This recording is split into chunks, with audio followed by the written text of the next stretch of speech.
Hello everyone, this is Joshua Reyes, and I'm going to explain interfaces to you as super simple as possible. Now, the goal is to get two blueprints communicating with interfaces. This is the default third-person template with the mobile starter content. Let's get started by making the interface. So right-click, Blueprints, Blueprint Interface. I'm going to call it I_test interface.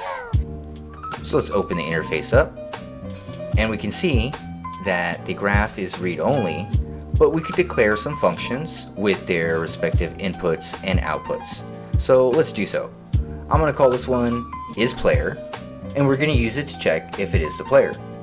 We're going to add an output. I'm just going to call it return and make it a bool. So let's compile and save. Now, let's create a blueprint to communicate with our third-person character. So right-click and Blueprint Actor. I'm going to call it BP Cube. So let's add a cube and then a collision box. And let's scale it up so we can overlap with it easily. Let's get onComponentBegin overlap from the collision box. And now we can see the magic of interfaces. So from other actor, we can already call the isPlayer message. See the message icon here? Now, keep in mind we have not put this function on anything, and we can call it. It's not on the cube, it's not attached to the third-person character, and yet we have access to it. So that's super powerful. So now I just want to do something cool if it is the player. So we're going to spawn an emitter.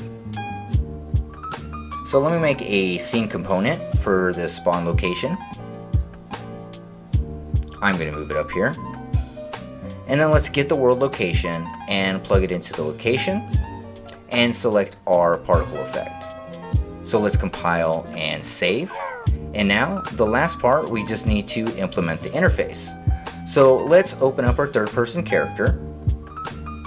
So whatever has the interface in its class settings has access to the functionality. So let's add the interface. So we go to class settings, and we look for the interface we created. It's I_test interface. And we compile and save. And now we have the isPlayer function. So let's go ahead and hard code it. Yes, it is the player. Compile and save. And let's test it out. Awesome, it works, and that was implemented as a function. If you want to implement it as an event instead, simply create the function without an input or output. And of course, we can also self-call the event.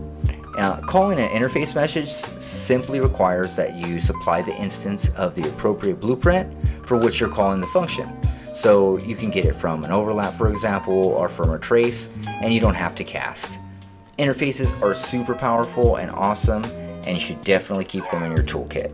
So hopefully this explains interfaces and you understand how versatile they are. So thank you for watching. Please like and subscribe.